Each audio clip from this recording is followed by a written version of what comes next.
Amazon Prime Video is one of the best apps that you can download for your TV. Well, in today's tech video, I'm going to show you 3 different ways of how to install Amazon Prime Video on your ONN smart TV.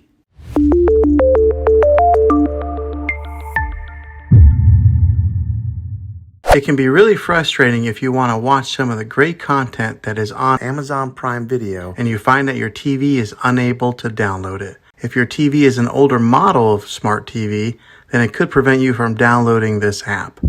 So the way that I'm going to show you how to install Amazon Prime Video will be able to work on any model of TV on any year of TV. You just have to have an HDMI port on your TV to plug into. I recommend getting a Roku stick or an Amazon Fire Stick. Both of these media streaming players have the capability of download Amazon Prime Video. You then use a Roku or Fire Stick as your main streaming player, which bypasses the operating system on your TV. If you want to spend a little more and get a more robust device that gives you a few more options, then take a look at the Apple TV 4K. All these devices plug into the HDMI port on your TV, no matter how old it is, no matter what model it is. I've had great luck with all these streaming players, and I'll put links in the description down below of where you can get one of them. Well, hopefully this video was helpful for you. If it was, go ahead and click a thumbs up on it. Go ahead and subscribe to my channel. I make tech videos all the time, and I would love to have you back in the next one. Take care.